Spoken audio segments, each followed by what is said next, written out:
लो खाओ, हलवा पूरी तो सब जगह बने। अब उसको भागवत तो नहीं कह सकते ना।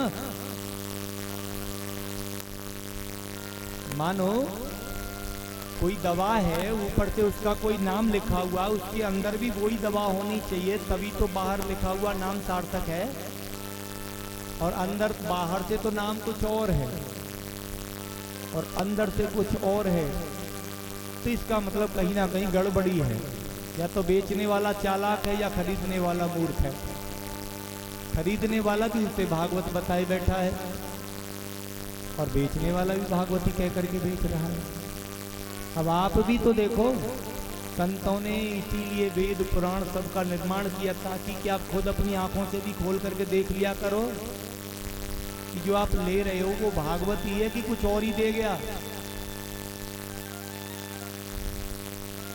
भागवत माने जो भगवान का वास्तविक भक्त है। भागवत करानी है जी, इसका मतलब सीधा ये है कि हमको भागवत होना है। एक डॉक्टर साहब बुलाओ, हम बीमार हैं, स्वस्थ होना है। एक गुरुजी को बुलाओ, हमें भागवत जैसा बना दो। और आप भागवत जैसा ना बनने को तैयार, फिर काहे को भागवत करा रहे? भागवत करा रहे हैं जी, समझ रहे ना?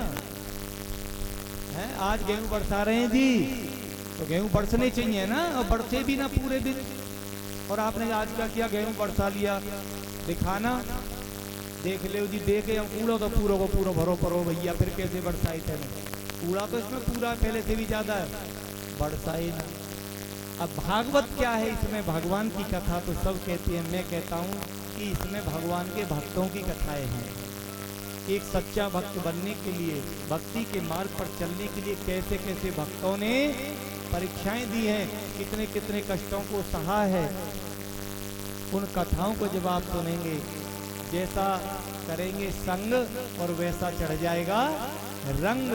इसीलिए व्यास जी का काम यह है कि भगवान के भक्तों की कथाओं को सुनाएं, उनके जीवन चरित्र को सुनाएं, जिसे सुनने के बाद आप पर उसी प्रेम का, भक्ति का, ज्ञान का, वैराग्य का, त्याग का रंग चढ़ जाए। इसके लिए भागवत है।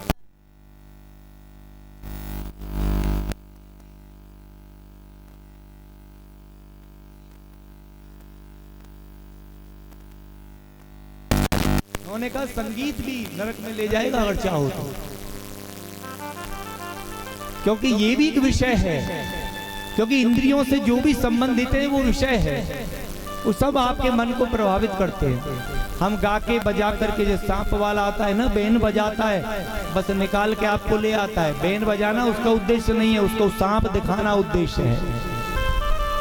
ऐसे ही हम लोग संगीत भी रखेंगे, पंडाल लगाएंगे, पंखा लगाएंगे, कूलर भी लगा रहे हैं। देखो कितना इंतजाम किया है बहन जी ने। वो इनको कूलर पंखा दिखाने नहीं है, उन्होंने इसलिए इंतजाम किया, इसके माध्यम से आप आए, निकल के आए और बैठें, और बैठने के बाद भगवान के इस नाम को सुने। ये जो कड़वी दवा है इसको आप ले लें, जो आप सबका कल्याण करे। कोई अन्न का दान करे, कोई कन्या का दान करे, कोई वित्त का दान करे, कोई सेवा का दान करे। याद रखना कि भगवान के नाम से बढ़कर के कोई दान आज तक हुआ नहीं, क्योंकि जो भगवान के नाम का दान कर रहा है सब लोगों के लिए, तो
कहने लगे सौनकादि ऋषि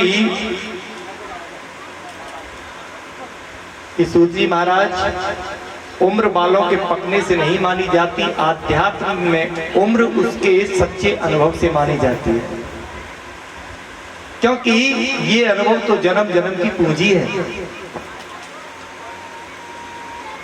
यदि हमें तत्व ज्ञान है, भगवत ज्ञान में हमारा कहीं ना कहीं किसी संत ग्रंथ के माध्यम से प्रवेश हो गया तो निश्चित ही आप लब्ध हैं। और 100 वर्ष की आयु में भी अभी संसार के विषय विकार घर परिवार में ही अगर मन को लगाए बैठे हैं तो अभी आप बच्चों से भी बच्चे ही हैं आध्यात्मिक पृष्ठभूमि पर। अतः आप व्यास गद्दी पर आसीन हो और हमें ऐसी कथा सुनाएं महाराज जिससे कि हम सबका कल्याण हो, क्योंकि जिससे गोविंद को हृदय में बसाया जा सके। आने वाला समय तो प्रभु ऐसा आ रहा है कलयुग, जिस कलयुग में समय ही नहीं होगा लोगों के पास, तो समय कम हो, कथा इतनी पावरफुल हो कि कम समय में पूरा असर कर दे। अच्छा, सूत जी महाराज कहते हैं प्रणाम करके अपने गुरुदेव को कि काल व्याल मुख ग्रास तेरे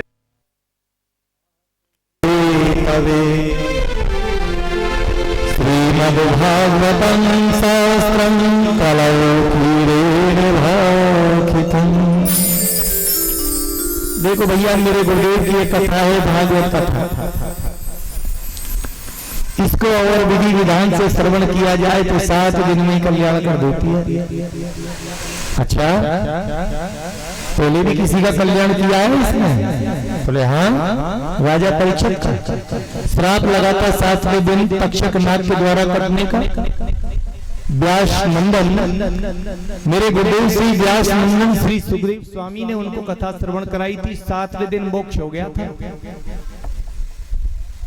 जानते हो, जिस समय कथा श्रवण करा रहे थे उस समय देवता अमृत का कलश लेकर सूत जी महाराज के पास आए, सुखदेव जी महाराज के पास।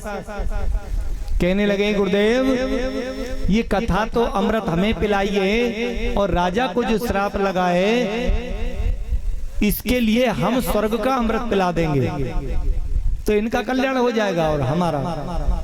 आप कथा अमृत दे दो। सुखदेव जी महाराज को बड़ा अच्छा लगा कि इन्हें पता ही नहीं कथा के अमृत का कोई मोल नहीं होता, ये धन से नहीं मिलता, धन से आप व्यवस्था कर सकते हो, इसके लिए भगवत कृपा की आवश्यकता है। जब उन्होंने ऐसा देखा फिर उन्हें लगने लगा कि राजा परीक्षित को मैं सुनाने जा रहा हूं, कहीं राजा परीक्षित को ऐसा न लगे कि अच्छा अमृत मिल रहा था और गुरुदेव ने कहा हम कथा के चक्कर में फंसा दिए। इसलिए पूछ लिया जाए, राजन क्या आप कथा श्रवण करना चाहेंगे भगवान की श्रीमद् भागवत, या स्वर्ग के अमृत को आप पीना चाहेंगे? आप चाहें तो मैं फिर इसको बदले में क्या करना है वो तो मैं जानूं, आप बताइए आपका निर्णय क्या। राजा परीक्षित ने कहा था पहले दोनों के बारे में बताओ तो सही। बोले स्वर्ग का अमृत पी लोगे तो सर्प दंश के दोष से जो आपकी दुर्गति होगी वो प्राप्त नहीं होगी, आपको स्वर्ग प्राप्ति होगी। बोले फिर क्या होगा? फिर उसके बाद में आपके पुण्य नष्ट हो जाएंगे, फिर आप नरक में जाएंगे। फिर क्या होगा? फिर आप पाप पुण्य के भाग्य को लेकर के पुनः इस धरती पर आ जाएंगे। फिर क्या होगा महाराज? फिर तो ऐसे ही 84 लाख योनियों में चलता ही रहेगा। और कथामृत क्या है कि कथामृत का श्रवण करने से आपके मन की प्रीति भगवान के चरणों में सदा सदा के लिए हो जाएगी और भगवान में मन ऐसा रम जाएगा कि जब भी काल आएगा उस समय आप भगवान में रमे होंगे और भगवान के रमे में होने के कारण आपका परलोक सुधर जाएगा, भगवान का धाम प्राप्त हो जाएगा। जीवन सफल बनाना है तो ले लो हरि का नाम, जीवन सफल बनाना है तो ले लो प्रभु का नाम, बेड़ा पार लगाने को बस काफी राम का नाम। बोलो राम राम राम, बोलो राम राम राम, बोलो राम राम राम, बोलो राम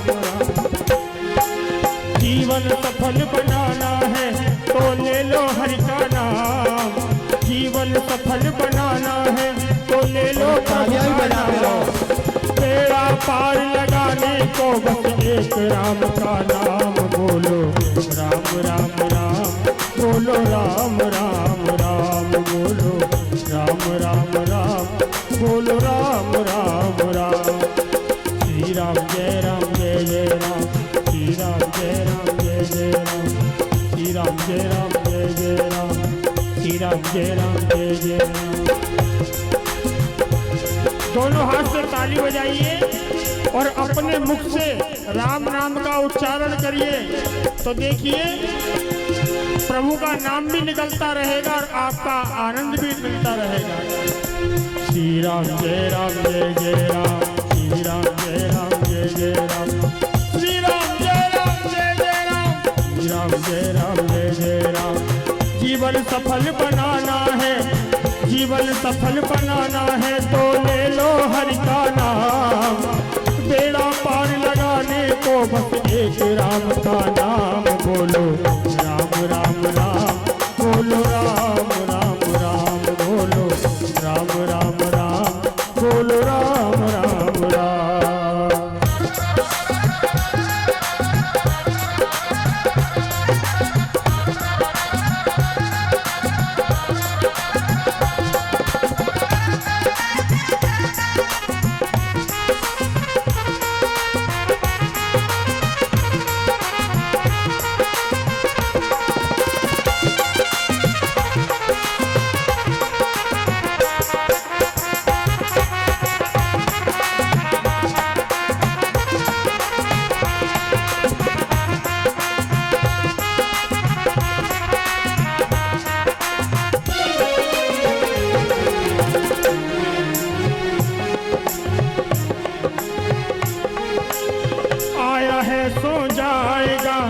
राजा रंग फकीर आया है सो जाएगा, राजा रंग फकीर।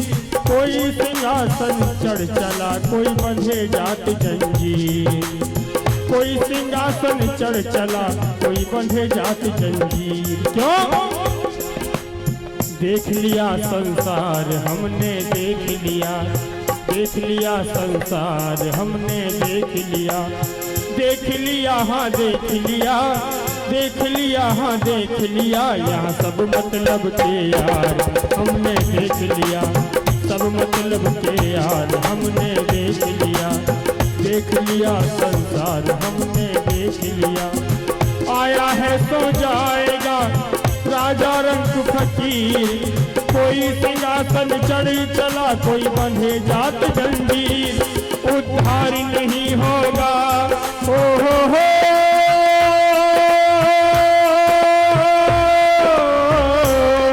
उद्धार नहीं होगा जब तक ठोकर न लगाए राम। उद्धार नहीं होगा जब तक ठोकर न लगाए राम। और बेड़ा पार लगाने को बस काफी राम का नाम बोलो। राम राम राम बोलो, राम राम राम बोलो, राम राम राम बोलो, राम राम राम। जीवन सफल बनाना है तो ले लो हरि का नाम। बेड़ा पार लगाने को बस एक राम का नाम बोलो। राम राम राम बोलो, राम राम राम बोलो, राम राम राम बोलो, राम राम राम।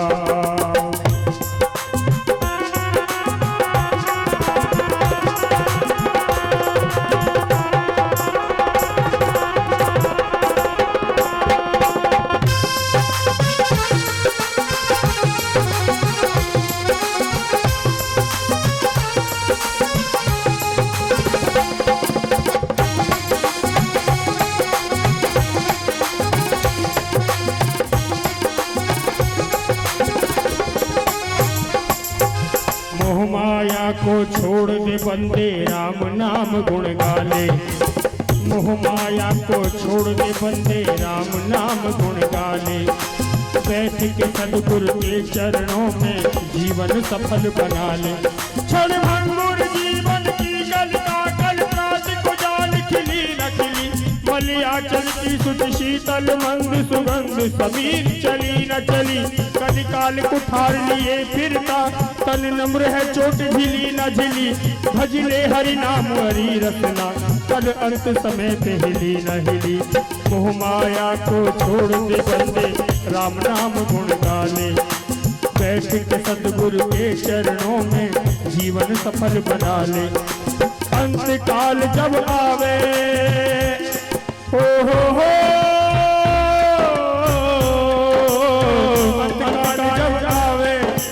अंत काल जब आवे मुख से निकले राम का नाम अंत समय जब आवे मुख से निकले राम का नाम तेरा पार बनाने को बस एक राम का नाम बोलो राम राम राम बोलो राम राम राम बोलो राम राम राम बोलो राम राम राम जीवन सफल बनाना है तो ले लो हरि का नाम बेड़ा पार लगाने को बस एक राम का नाम बोलो राम राम राम बोलो राम राम राम बोलो राम राम राम बोलो राम राम राम। जय जय श्री राधेश्याम। बस एक बात है, बड़ी शांति से सुनने वाले हैं पहाड़पुर वाले। ऐसा तो ना कि चुप चुप रह के अपना नींद पूरी कर रहे हो, बीच में से किसी को भी उठा के पूछ लेंगे कथा कहाँ चल रही है। परीक्षित जी कथा कहाँ चल रही है पूछी जा सके बीच में, कहाँ चल रही है? खेत के ढोरे, खेत के ढोरे चल रही है। अच्छा, तो सूत जी महाराज बता रहे हैं कि उनके गुरुदेव श्री सुखदेव जी ने किस प्रकार से राजा परीक्षित का कथा श्रवण कराई और उसके बाद में उनका मोक्ष हुआ। सभी देवता चक्कर में हो गए, अमृत से भी ज्यादा बढ़िया। कहने लगे महाराज ये कथा है क्या है? सत्यलोक में जाकर के ब्रह्मा जी को पता चला तो उन्होंने तोला लगाई। एक में संसार के सभी कल्याण के साधन जो थे उनको एक उसमें रखा पढ़ले में, और दूसरे में अकेली एकमात्र श्रीमद् भागवत कथा को। तो अपने गौरव के कारण वह पलड़ा भारी रहा। निश्चय ये हुआ कि ये पोथी नहीं है, क्योंकि जिस समय भगवान इस धराधाम को छोड़ करके गए थे उन्होंने अपनी ज्योति को श्रीमद् भागवत में ही विद्यमान कर दिया। वैसे भी एक बात बताओ, भगवान कि अगर आपको दर्शन हो जाए, मानो भगवान जी आपके सामने आ जाए, कृष्ण जी, और प्रकट हो जाए साक्षात, तो आपका कल्याण हो जाएगा? बताओ जल्दी, हो जाएगा? क्यों? भाई भगवान साक्षात, सभी तो कह रहे भगवान दर्शन दो दर्शन दो, और भगवान सामने आ भी जाएं और आपके सामने, हाँ भाई मेरा दर्शन करो, मैं आ गया,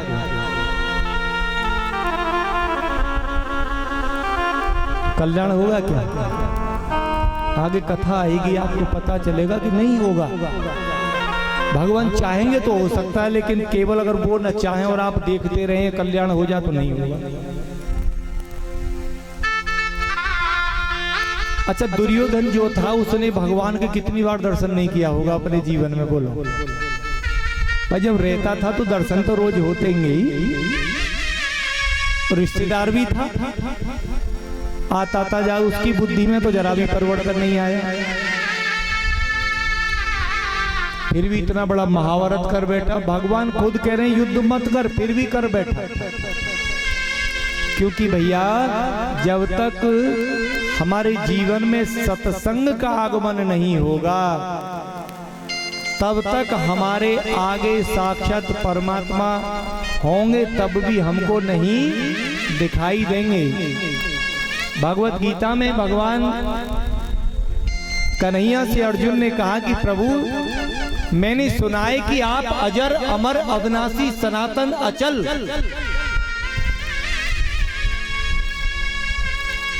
फिर ये समझ में नहीं आता कि आप आते कहां से हो और जाते कहां से हो। ये आने जाने वाली क्रिया क्या है? आना और जाना तो केवल उसी में संभव है जो एक स्थान पर हो और दूसरे स्थान पर न हो, क्योंकि जहां नहीं है वहां जाने के लिए जहां है वहां से जाना हुआ। लेकिन परमात्मा तो कण कण में विराजमान है, तो आने जाने की क्रिया की आवश्यकता क्या? तो अर्जुन ने कहा, तो भगवान मुस्कुराए, बोले ये रहस्य की बात है, व्यवहार में हमें कहना पड़ता है आना जाना अर्जुन, वरना तो नाम प्रकाश है सर्वस्य योग माया समा पड़ता है, मूल हो एम ना जानाती लोको माम जय व्यय। मैं कहीं आता जाता नहीं हूं, संसार में ही रहता हूं, सबके साथ में रहता हूं, लेकिन कोई मुझे जानता नहीं, क्योंकि ना हम प्रकाश है सर्वस्य में सबके सामने प्रकाशित नहीं होता। अच्छा क्यों? इसलिए प्रकाशित नहीं होता, योग माया समावर्तः, अपनी ही योग माया के द्वारा छिपा हुआ रहता हूं। नाम प्रकाश है सर्वस्य योग माया समावर्तः, मूढ़ो अयम नावजानाति, मूर्ख लोग नहीं जान सकते, लोको माम जे व्ययम, अर्थात अपने जैसा ही मुझे मरने और जन्मने वाला मानते हैं। जैसे कि दुनिया में हम आए और चले गए, वैसे ही वो भी आए थे और चले गए। एक तरफ कहते हैं राम जी आए थे, क्यों बहना आए थे? एक तरफ कहते हैं हमारे भगवान राम आए थे, भगवान भी लगा दिया पीछे से, थे भी लगा दिया। अरे थे तो उनके साथ होता है जो पास्ट हो जाते हैं, भगवान तो पास्ट होते ही नहीं। भगवान तो थे, हैं, होंगे, अर्थात वो हैं, सदा सनातन है, वर्तमान है, भगवान न कहीं आते न जाते, सब समय विद्यमान है। लेकिन हम आते हैं और चले जाते हैं। आखिर में सूत जी महाराज कहते हैं कि ये कथा को कभी भी पहले कोई भी कितने भी दिन सुन लेता था, किसी भी समय सुन लेता था, लेकिन 7 दिन में ही कथा का श्रवण होना चाहिए। ये विशेष फल प्राप्त करने के लिए ये विधि तो सनकादिक ऋषि के द्वारा बनाई गई। कब बनाई गई? एक बार ऐसा हुआ था कि नारद जी भागे हुए जा रहे थे, सनकादिक मुनि ने देखा, अरे नारद बाबा रुको, नारद बाबा रुको, महाराज क्या भगवान के भक्त होकर के इतनी चिंता आपके मस्तक पर? अरे आपको जो देखे वो प्रसन्न हो जाए, आज खुद ही बड़े दुखी हो, कारण क्या है? बोले प्रभु अहो भाग्य दर्शन हुए तुम्हारे, संतों का अगर दर्शन है तो निश्चय ही हमारे दुख का कुछ ना कुछ निवारण जरूर होगा, कारण तो बताओ।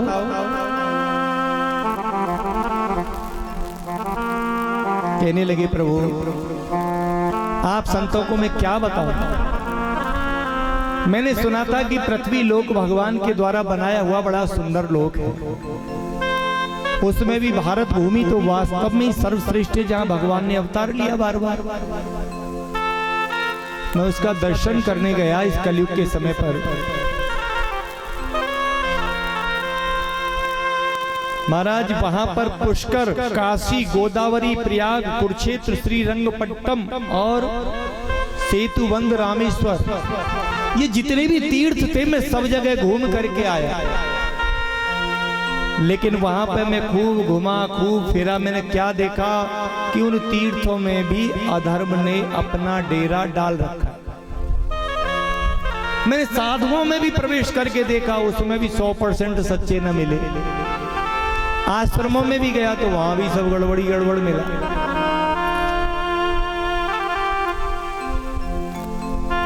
गृहस्थियों के अंदर भी सब जगह देखा। आखिर वहां पर अधर्म के प्रवेश से उन तीर्थों की महिमा भी अब कम हो गई। वो लाभ नहीं मिलता जो पूर्व काल में मिला करता था महाराज। अब तो लोगों ने केवल एक ही काम कर रखा है, पेट भरने की विद्या को शिक्षा कहने लगे। पेट भरने की विद्या को क्या कहते हैं? शिक्षा।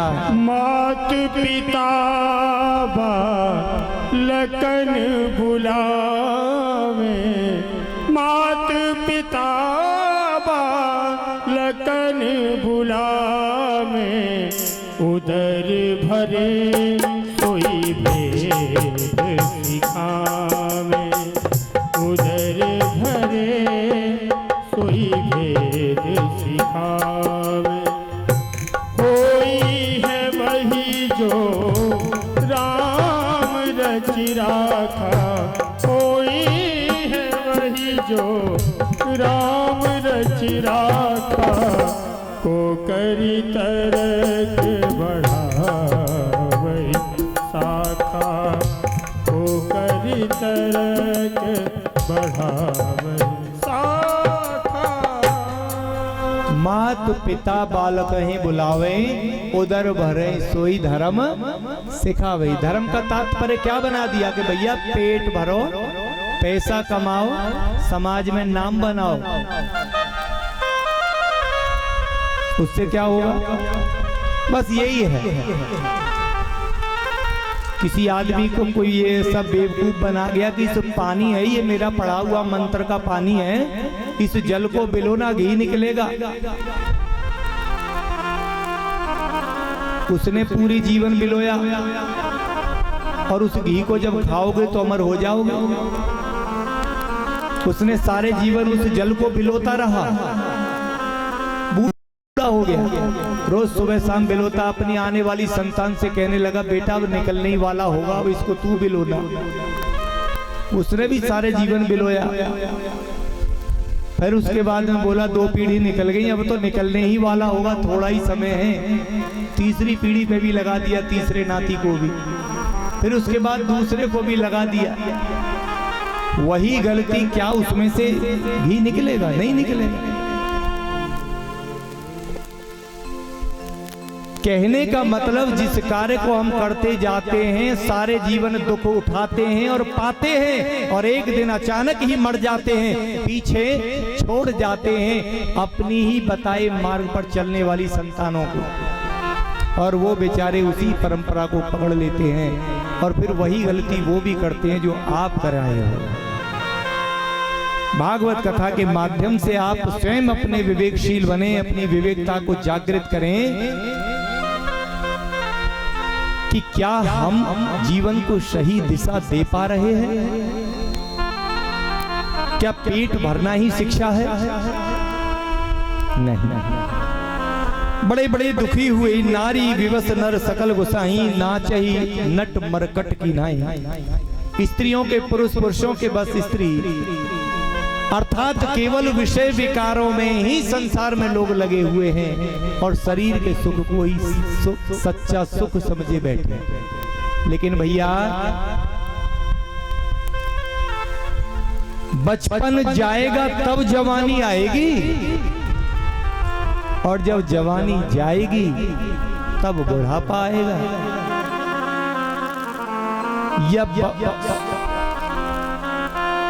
छोटे समीकरण में समझो तो इतना समझो कि अगली सांस जब दी जाएगी जब पहली ले ली जाएगी। भगवान का हिसाब बड़ा गहरा है प्रभु। आपके पास है क्या? कुछ भी नहीं। एक सांस दे रहा है, एक साथ में ले रहा है, कुछ भी नहीं है। पता नहीं किसको कमा रहे हो। सच कहते हैं संतों की ग्रंथों की माने तो जो हरि नाम को न समझ सका, जो स्वयं को न जान सका, वो केवल जीवन को ही गवा रहे हैं। आखिर महाराज वो कहने लगे कि मैंने सब जगह देखा कि सब जगह कहीं पर भी मुझे ना भक्ति दिखाई दी, ना ज्ञान दिखाई दिया, ना वैराग्य दिखाई दिया। घूमते घूमते मैं वृंदावन में आया, वहां पर मैंने एक अचंबा देखा कि कुछ स्त्रियां एक गोलाकार घेरा बना करके खड़ी हैं, कोई पंखा झाल रही हैं। नारद जी कहते हैं कि सनकादिक ऋषियों, जब मैं जा रहा था तो उसी समय पीछे से आवाज आई, भो भो साधो क्षणम तिष्ठ तिष्ठम चिंतामपि नाशय दर्शनम तव लोकस्य सर्वाधागहरम परम। हे साधु बाबा रुको रुको रुको, अरे साधुओं का दर्शन तो सभी दुखों का नाश कर देता है, मेरे लिए भी कुछ करते जाओ, बताते जाओ। नारद जी साधु हैं, एक स्त्री की आवाज पर नहीं जाना था, लेकिन अगर कोई दीनता में कोई कष्ट में पुकारे तो उसकी पुकार सुननी चाहिए। और उन्होंने सुनी, पास जाकर के देखा तो स्त्री रो रही थी, उसके पास ही दो पुरुष पड़े थे जिनके बाल सफेद थे, शरीर जर्जर था, वृद्धावस्था वाले लगते थे। देवी कौन हो तुम, और ये कौन है, और ये सब की सब देवियां कौन है, ये सब इनकी जो हवा कर रही हैं, विहार कर रही हैं, मेरा परिचय दो अपना। अहम भक्ति दीक्षा तो इमो मैं तनयो मतो, ज्ञान वैराग्य नामानो काल योगे नजर जरो। अहम भक्ति दीक्षाता, मेरा नाम भक्ति है। ध्यान रखना ये कथा दूर की नहीं है, न कराने वाली वो बहन जी की है, न सुनाने वाले मेरी है। ये कथा आप सबकी है, आपकी अपनी है। आप ये विचार करके देखो ये कथा हमारी कैसे है। जिस दिन समझ जाओ उसी दिन समझ लो भागवत अब कल्याण करेगी, छोड़ेगी नहीं। अहम भक्ति रीति ख्याता, मैं प्रसिद्ध जिसको लोग भक्ति कहते हैं मैं वही हूँ। और ये दोनों कौन है वृद्ध जो तुम्हारे पास बैठे हैं, जिनको लेकर के तुम इतनी तरह दुखी और रो रही हो। कहने लगी ज्ञान वैराग्य नामानो, ये ज्ञान वैराग्य नाम के दोनों मेरे पुत्र हैं। लेकिन तुम इतनी जवान और ये दोनों पुत्र इतने बूढ़े, ये क्या? बोले यही तो दुख है। वृंदावन में जब मैंने जमुना में स्नान किया तो मैं तो युवा हो गई, लेकिन मेरे ज्ञान वैराग्य युवा नहीं हुए। अब मैं क्या करूं? हम तीनों साथ साथ रहते हैं। याद रखो यदि भक्त होगा, अब तो भक्त सभी बनते फिरते हैं, संत कम है, अब तो बंत ज्यादा है। क्यों जी? लेकिन जहां भक्ति होगी तो निश्चित ही वहां ज्ञान भी होगा, और जब ज्ञान होगा तो वहां थोड़ा वैराग्य भी होगा। और यदि वैराग्य नहीं है, सूखा ज्ञान है, ऐसा तो महाराज सैकड़ों मास्टर दे रहे हैं 10-20 हजार की तनख्वाह में।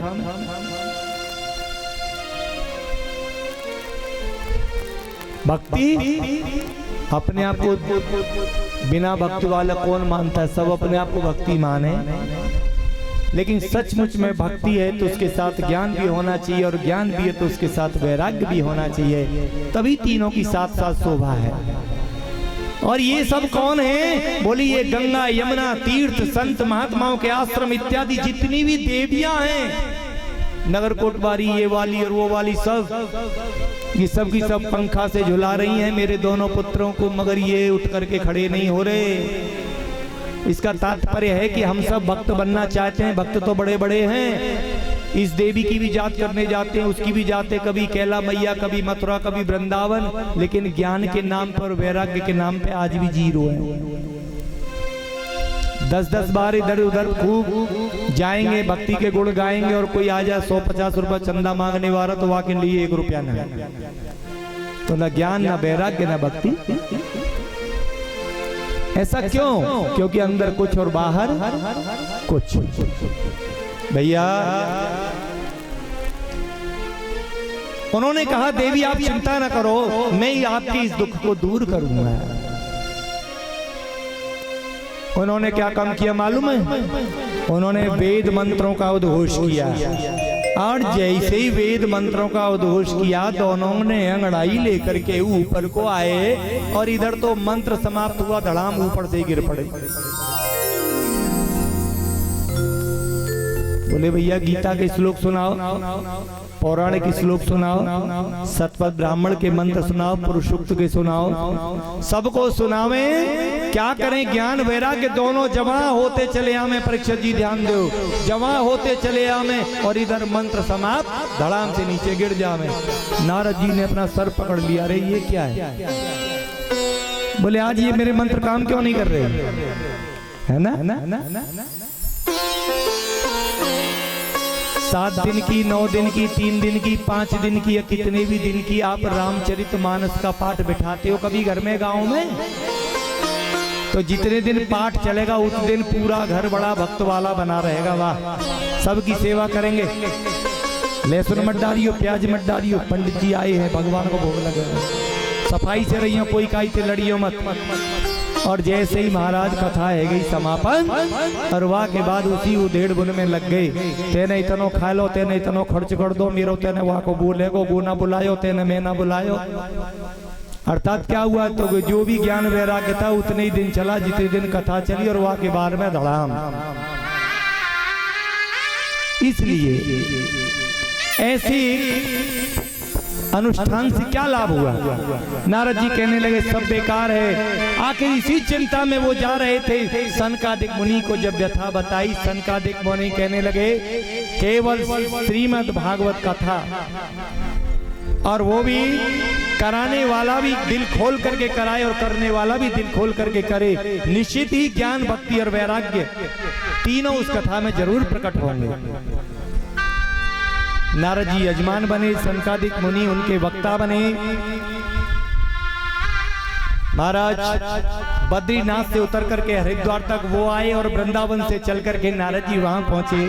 आपकी तरह कथा हुई। कथा होने के बाद चौथे दिन जब श्री कृष्ण का प्राकट्य हुआ, वहीं पर 3 आसन लगाए गए थे ज्ञान वैराग्य भक्ति के लिए। महाराज उन्हीं से प्रकट होकर के नाचने लगे। बोलिए भक्ति महारानी की, बोलिए श्रीमद् भागवत महापुराण की। तो 3 दिन कथा होने के बाद यहाँ भी भक्ति प्रकट होकर के नृत्य करेगी क्या? कौन कौन पे नाचनो आवे? अगर नाचनो पर वो तो बताओ जल्दी, हाथ उठाओ। कौन कौन पे नाचनो आवे? सब लगड़े लू ले काऊ की टांग सीधी ना है। चलो खैर, नहीं देखो, किसी किसी को नृत्य बहुत अच्छा आता है, उसका नृत्य देखने को अच्छा लगता है। कोई कोई ऐसा लगे जैसे खुजाए रोए, लेकिन अपनी मस्ती में जब रहता है तो उसमें भी आनंद आता है। चलो कोई बात ना। घूमट वाली जो बैठी हुई है ना, ठकडोर देखो, इनको पता ना चले सो रही है जग रही है। जय जय श्री राधे श्याम। महाराज इसी के बारे में कहते हैं कि एक सत्यदेव नाम के ब्राह्मण थे, आत्मदेव नाम के ब्राह्मण। और वो आत्मदेव नाम के ब्राह्मण बड़े ही वेदों के पारंगत, शास्त्रों में कुशल, शास्त्रार्थ किया करते थे। इतने विद्वान थे महाराज। विवाह हुआ, एक धर्मपत्नी उनके घर आई जिसका नाम था धुंधली। मकान बहुत 2 मंजिला 3 मंजिला बना लिया, घर मकान में सब कुछ बहुत। समस्या एक ही रही कि उनके कोई संतान नहीं परीक्षित। और धुंधली जो पंडितानी थी उन पंडित जी महाराज की, वो भी ऐसी कि पंडित जी चले पूरब तो पंडिताली चले पश्चिम। पंडित जी उनके उस स्वभाव को जान गए थे। अगर उन्हें नमकीन कुछ बनवाना हो तो बोलने के मीठो बनाइयो, तो बोले आज ना बना दिया तो नमकीन बनाऊंगा। तो बोले तेरी मर्जी बना ले। तो मेरी मर्जी ना, तेरी मर्जी चलेगी। अर्थात महाराज पंडित जी अपनी धर्म पत्नी से किसी तरह से सारे ज्ञान ध्यान को लगा करके अपना जीवन चला रहे थे।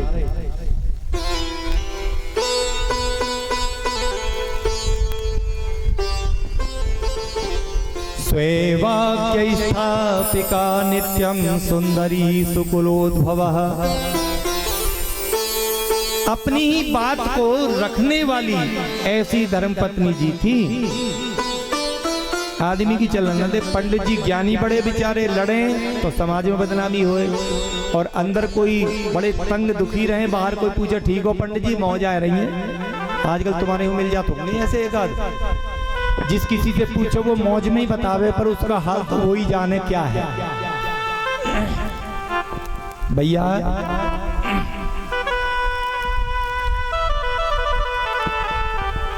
ये आत्मदेव नाम के ब्राह्मण ने जब बड़े दुखी हो गए, पत्नी के कोई भी संतान न होने के कारण पत्नी को तो कोई परेशानी नहीं, लेकिन आत्मदेव बड़े दुखी।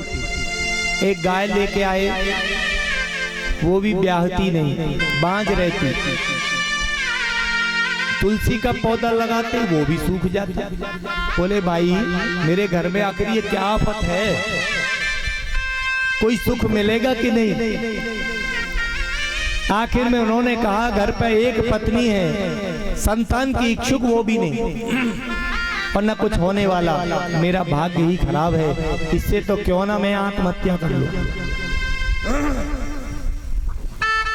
आत्महत्या के उद्देश्य से विद्वान वेद पुराणों के पारंगत आत्मदेव जी आज जंगल में आत्महत्या करने के लिए जा रहे हैं। और महाराज जब आत्महत्या करने के लिए गए तो वहीं पर एक संत की कुटिया थी, वहीं पर उनके दर्शन हो गए। उन्होंने आवाज लगाई, अरे पंडित जी शास्त्री कहाँ जा रहे हो, सच सच बताओ बात क्या है। रोते हुए चरणों में गिर पड़े, प्रभु आज तो मैं अपने शरीर का ही अंत कर दूंगा, अपने जीवन का अंत कर दूंगा। शास्त्री भैया इतने 4 वेद पढ़े, 6 पुराण पढ़े, इतना ज्ञान अर्जन किया, क्या उसका फल ये अपने जीवन को नष्ट करना? जीवन तो एक दिन छूट ही जाएगा। अरे जीवन जीना कठिन है। बोले अब नहीं जीने को मन करता, अब तो महात्मन यदि आप मुझे एक संतान मेरे हो तभी मेरी जीने की आशा जागेगी, वरना तो मैं इस जीवन को नष्ट कर दूंगा। महात्मन कहने लगे, ब्राह्मण मैं तुम्हारे मस्तक की रेखाओं को देख करके बता रहा हूं, अगले 7 जन्म तक भी तुम्हारे कोई संतान होने वाली नहीं है। कहने लगे तो अगर ऐसी बात है तो अब तो निश्चय ही मैं अपनी आत्महत्या करूंगा। उन्होंने कहा, संत हृदय नवनीत समाना, क्या आप ऐसा नहीं करो शास्त्री। तो बाबा मैं आपके चरणों को पकड़ता हूं, आप संतों के लिए क्या बुरा है, आप अपने संकल्प से आशीर्वाद से क्या नहीं कर सकते।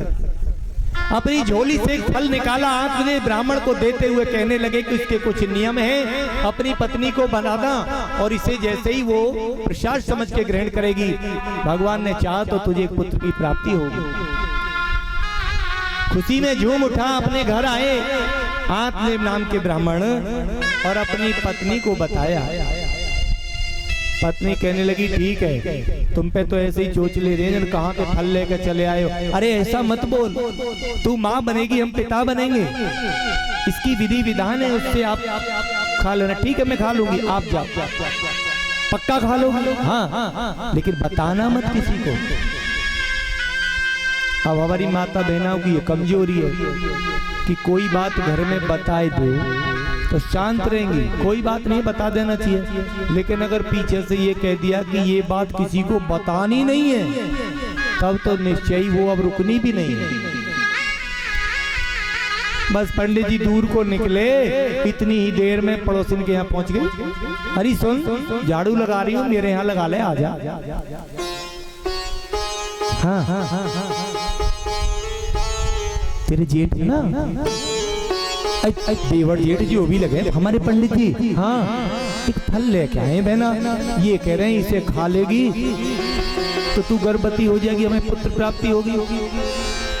बोली बहना हमने तो सुने ना है कि फल खाए बेटे कहीं पुत्र पैदा होते हो, बाकी मुझे क्यों बता रही है। बहन मैं तो बड़ी दुखी हूँ, खाऊं ना खाऊं।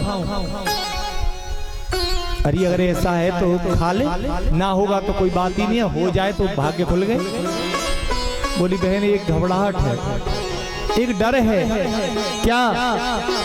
यदि मैंने खा लिया इस फल को तो 1 महीने 2 महीने तक तो बात चलेगी, तीसरे चौथे महीने में पेट हो जाएगा भारी। बोली सो तो तेरो न्यारा होगा, दुनिया ही को हो करे। अब कोई माँ बनेगी तो पेट तो भारी होगा। बोले पेट तो भारी होगा वो तो सब मैं देख लूंगी, लेकिन डर यूं लगे कि अगर गांव में कोई चोर डकैत आए गए और चारों तरफ से छोटो तो हमारो गांव अगर घेर लो तो सब तो भाग जाएंगे, मैं अकेली रह जाऊंगी, मैं क्या करूंगी। बोली बहना तेरी ऐसी कुतर्क बुद्धि का तो मेरे पास कोई जवाब नहीं है। तू क्या चाहती है? बोले बहना, मैं इस प्रसव पीड़ा को नहीं चाहती, मैं चाहती हूँ कि मुझे कोई कष्ट भी न सहना पड़े और मुझे पुत्र भी प्राप्त। हम लोग भी तो यही चाहते हैं, न भगवान की न भक्ति करनी पड़े, न कथा ढंग से सुननी पड़े, न कुछ खर्च करना पड़े और फल हमें पूरा ही मिल जाए। फल को तो व्यास जी महाराज जीवन भर के तप तपस्या को सबको संकल्प एक संग हमें एक ही बार में कर जाए। अरे भैया कष्ट भी तो उठाना पड़ेगा। तुम खाओगे तुम्हारे पेट में जाएगा, मैं खाऊंगा मेरे पेट में जाएगा। भगवान ने सबको अलग अलग बनाया।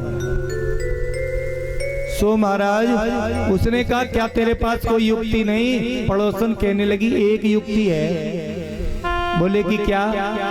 देख भगवान की लीला है, तेरे तो एक बालक ना है और मेरे हर साल है। हर साल कोई एक बालक है मेरे पास और एक बार देख फिर होने वाला है कि हाँ सब छोड़ आए। बोली तो बहन एक काम कर, अब के जो मेरे बालक हो वो जो बच्चा होगा जो संतान होगी वो तेरी, लेकिन मेरे पति पे कुछ कमानो आवे ना धमानो आवे, इतने है गए बालक इनको ना है गुजारो। पंडित जी तेरे कमा कमाए के घरे भरे बैठे कुछ धंधे दिए बहना, मेरा काम चल जाएगा, मैं अपने आदमी समझा लूंगी। पंडित जी के संग तू देख। अरे तो मेरे पंडित जी कैसे मानेंगे? अरे बहानो कर लियो, ऐसा कौन सा वो पंडित जी हो देख रहे रोज के बच्चा पेट में है कि नहीं है? बोली वो तो सही है, कभी कपड़ा बांधो कभी कढ़ाई बांधी, कछु ना कछु करके अपने पंडित जी बहकाए और महाराज 9वें महीना में ऐसो भयो जैसे टाइम सो दिखायो, पड़ोसिन को लाला भयो वही लाए के अपनो लाला बताए के पंडित जी समझा गया। बोली बहन उसी समय पूछा था बहन इस फल का क्या करूं? बोले फल में अगर कोई चमत्कार होगा तो तेरी गाय जो है ब्याह है ही ना, बांझ है यही को खवा दे। अगर फल में चमत्कार होगा तो गाय ब्याह पड़ेगी। बोली बहन सही कह रही है, वो फल खिला दिया गाय को। समय आने पर क्या हुआ कि आत्मदेव को पुत्र की प्राप्ति हुई। किस तरह से? पड़ोसन के पुत्र को धोखे से घर में लाकर, और गाय के 3 महीने बाद एक पुत्र और हुआ बछड़ा मनुष्य आकृति का, जिसके कान गौ के कर्ण जैसे थे। अब तो आनंद हो गया, बाहर के लोग देखने आए कि एक गाय ने ऐसे बच्चे का जन्म दिया जिसके कान गाय जैसे हैं। भैया कैसे हो गया? सब देखने आए। और इधर जो पंडित जी की घरवाली धुंधली थी, उसके पास जो पुत्र था जो पड़ोसन से लिया, पंडित जी से कहा कि देखो हमारे पुत्र हुआ। वो कहने लगे बड़ी अच्छी बात है, तो जो हम पे तो गयो ही ना तो पे गयो ना हम पे गयो, देख के तो ऐसा ही लगे रोए। बोलिए ये कोई जरूरी थोड़ी है, कभी कभी ये तो भगवान की लीला है। बोले अब क्या करना है? इसका नामकरण करते हैं, चलो बहुत अच्छे से धूमधाम से। बोले देखो ऐसा भंडारो खानो पीनो कर लिया, तुम नाम रखूंगी मैं, तुम पंडित जी दुनिया के नाम रखो, तुम्हारा पेट नहीं भरे। अरे इसका जो नाम रखा जाएगा पत्रा के हिसाब से रखा जाएगा, किस नक्षत्र में इसका जन्म हुआ है, कौन से चरण पर कौन सा अक्षर आ रहा है, उस हिसाब से रखेंगे। बोले ना ना ना ना, अपने बेटा को नाम मैं अपना रखूंगी। बोले तो चलो आज ही रखो, आप ही रखो। क्या रखोगी? बोले अपने से मिलतो जुलतो रखूंगी, मेरा नाम है धुंधली और मेरे बेटा को नाम रहेगो धुंधकारी। बोले धुंधकारी, इसका क्या अर्थ होता है? यथा नाम तथा गुण। अरे नाम तो ऐसा रख ले कि जिससे कि बच्चे पर गुण अच्छे पड़े। बोली मेरे अपने खुद से मिलतो जुलतो नाम है, इसका मतलब मैं तुम्हें पसंद नहीं हूँ। बोले नहीं नहीं तू तो पसंद है, तो मेरे बेटा को नाम मुझसे मिलता जुलता पसंद करो। अब आजकल तो नाम ही ऐसे ही मिलेंगे, रिंकू टिंकू चिक्कू, जो कुत्ता बिल्ली के नाम है, और जो कुत्ता बिल्ली के नाम है उनके बढ़िया बढ़िया रखते हैं। एक के यहाँ सुना हमने, ये कौन है कुत्ता का नाम रख रखा राजकुमार, जो होना चाहिए आदमी को उसका नाम राजकुमार। एक को नाम रख रखो आनंद, बहुत बढ़िया। और हमारे यहाँ रिंकू टिंकू चुक, मानो ये मैं तो कभी सोचता हूँ कि जिनका नाम रिंकू टिंकू धर दिया, जब ये बूढ़े हो जाएंगे, जब बाबा बन जाएंगे तो इनसे कहा के करेंगे रिंकू बाबा टिंकू बाबा है? अरे नाम तो ऐसा होना चाहिए कि जिस नाम से, नाम में ही उसके गुण भी विद्यमान है, जैसा नाम होता है वैसे ही उसके जीवन का भी उस पर प्रभाव पड़ता है। आइए आखिर में धीरे धीरे समय गुजरा, समय के बाद में गोकर्ण महाविद्वान बने और धुंधकारी महाखल बने। एक दिन अपनी माते कहने लगा कि माँ, पिताजी यहाँ रहते नहीं है, कुछ खाने को दे, पीने को दे। धन ले जाता अपने साथियों के साथ में ऐश उड़ाता, विषय विकारों में खर्च करता और न पढ़ता न लिखता। एक दिन नंबर 1 का दुष्ट बन गया। आखिर में जब अपने पुत्र की दुष्टता को पिता ने देखा तो बेचारा शर्म से डूब मरे, क्योंकि समाज कहता था दूसरों को ज्ञान देते हो, जरा अपनी औलाद को तो देखो। तुम अपनी औलाद को नहीं सुधार सकते तो दुनिया को क्या ज्ञान दे रहे हो। शर्म के मारे आज जंगल में जाने लगे पुत्र से दुखी होकर के कि ऐसे बेटे से तो ना होना बेहतर है। जंगल में जा रहे थे, तभी उनका दूसरा पुत्र जो कहीं तीर्थ में घूमने गया, पिता से मिलकर के बड़ा रोया। पिताजी कहाँ जा रहे हो? क्योंकि गाय से जो पैदा पुत्र था वो भी पिता बोलता था। वो एक संत बन गया। पिताजी चिंता मत करो, इस संसार का यही स्वभाव है, क्योंकि इस संसार में जो भी आया एक दिन जाएगा। जो आज दोस्त है वही एक दिन दुश्मन बनेगा। जो आज तुम्हें अपना कह रहा है वही एक दिन ऐसा आएगा वही पराया कहेगा। इसलिए पिताजी आप दुखी न हो। इसलिए पिताजी आप मेरे साथ जाओ। अपने साथ लेकर के चले गए गोकर्ण जी और उन्हीं के साथ उनका जीवन व्यतीत हुआ। घर पर अब तो धुंधकारी अकेला रहा और माँ को भी कष्ट देने लगा। माँ से जो भी धन था सबको नष्ट कर दिया। शराब में, मदिरा में, नशे में और तो और वेश्याओं के संग में। एक दिन कहने लगा कि माँ और दे मुझे कुछ ना कुछ धन की व्यवस्था कर। माँ कहने लगी बेटा, पिता का कमाया हुआ सब तो तूने बर्बाद कर दिया, अब मेरे पास कुछ नहीं है। बोले तेरे गले में ये मंगलसूत्र पड़ा, इसे भी दे और शाम को धन का संचय करके रखना, वरना मैं तेरी डंडे से खबर लूंगा। बेचारी डर के मारे अंधेरे कुएं में गिर करके अपनी जान दी। अब तो उसको कोई फर्क ही नहीं पड़ता, दुष्ट तो दुष्ट है जी। वो बोला बाप भी मर गया अच्छा हुआ और माँ भी मर गई डबल अच्छा हो गया, क्योंकि अब ना कोई कहने वाला रहा ना कोई सुनने वाला रहा। आज के बच्चों को सोचना चाहिए कि जिस घर में बुजुर्ग नहीं रहते ना महाराज, उस घर की धुंधकारी जैसी हालत होनी है, क्योंकि कोई रोकने वाला न टोकने वाला। आखिर धुंधकारी 5 वेश्याओं को अपने घर लेकर के आया। अपने जो धन था वो भी संग्रह किया। वेश्याएं जाने लगी। उन्होंने कहा चिंता मत करो और धन का संग्रह करता हूँ। एक राजा के यहाँ बहुत बड़ी चोरी की। राजा के यहाँ से मोहरें लेकर के आया और वेश्याओं को दिया। कहा 5 बाप मेरे साथ रहो। खूब पिया खाया, मदरा पान करने के बाद लेट गया। 5 वेश्याएं कहने लगी राजा की बहुत बड़ी मोहरों की संदूक लेके आया है, एक दिन हम पकड़े जाएंगे। एक काम करो, इसको रात में मार देते हैं सोते हुए को, और इसका धन लेकर के पूरा भाग चलती हैं। महाराज परीक्षित जी उस नशे में जो धुंधकारी था उसको पलंग से बांध दिया रस्सों से, और 5 वेश्याएं उसे डंडे से मारने लगी, मगर टूट फूट गया, मगर उसका दम नहीं निकला। और जब दम नहीं निकला कहने लगी बहन इतना तोड़ दिया, इतना फोड़ दिया, ये मर नहीं रहा, दुष्ट का सहज दम निकलता भी नहीं। उन्होंने कहा एक काम करो, इसके मुंह में अंगारे जलाओ और बनाओ, इसके मुंह में भरो तब तो मर ही जाएगा। उसके मुंह में अंगारों को भरा, फिर भी तड़पता रहा, पैरों को ऐसे करता रहा, लेकिन बिलखता रहा, लेकिन दम नहीं निकला। कहने लगी बहन अब क्या करें? बोली 2 सलिया गरम करो।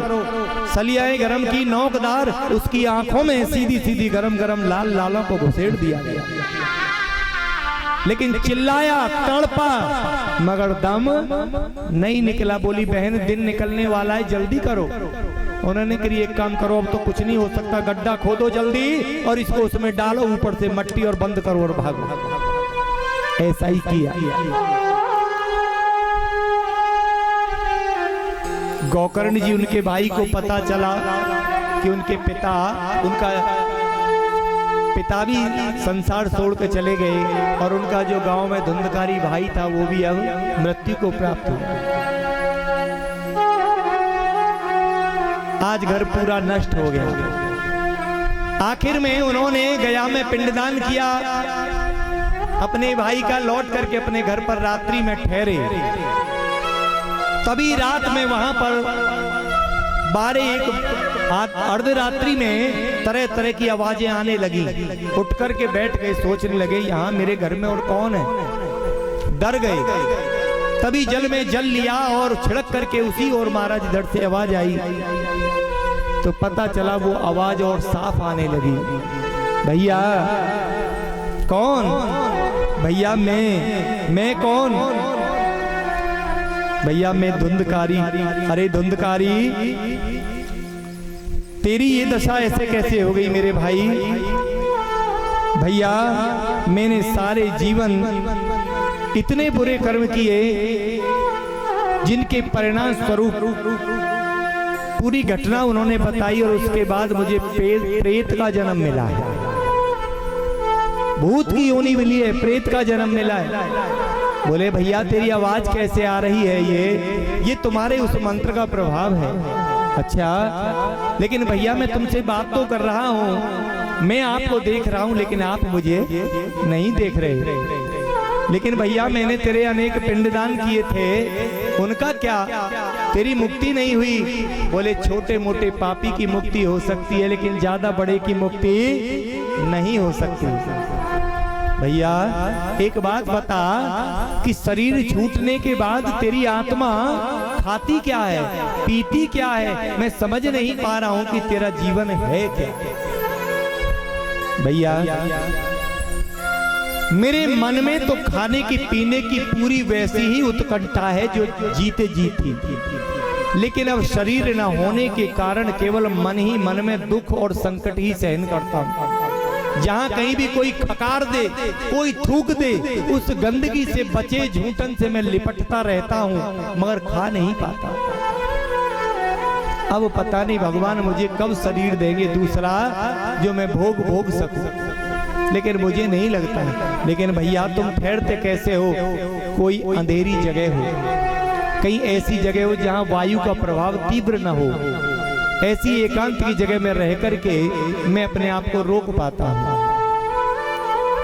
लेकिन भाई मेरे ये बता, तूने जितने भी कर्म किए बुरे कर्म, इन बुरे कर्मों के कारण आज तेरे स्वयं के मन में जो संस्कार पैदा हो रहे हैं, तो मुझे यूं बता तुझे क्या लग रहा है?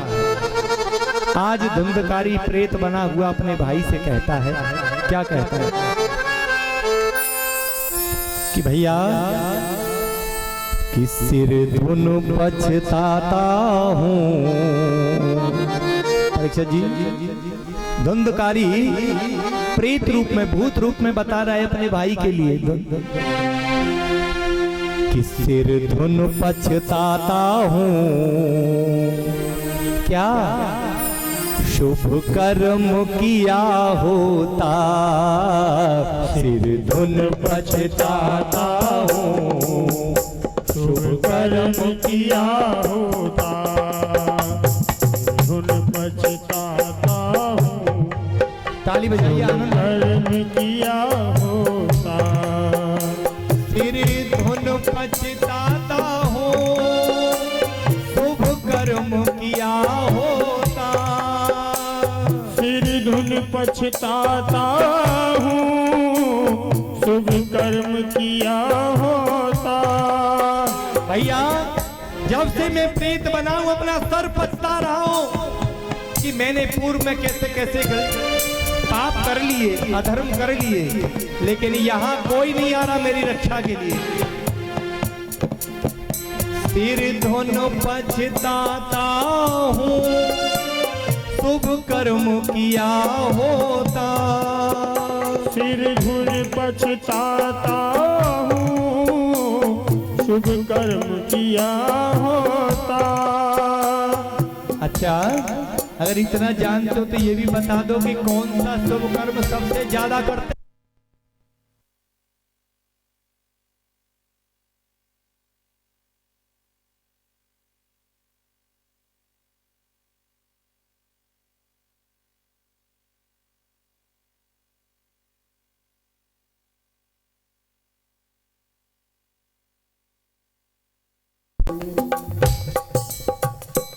कि सिर धुन पछताता हूँ शुभ कर्म किया होता। धुन पछताता हूँ शुभ कर्म किया होता। अरे वो कौन सा शुभ कर्म है जो तुझे लगता है कि उसे कर लेता तो शायद इतना कष्ट ना मिलता।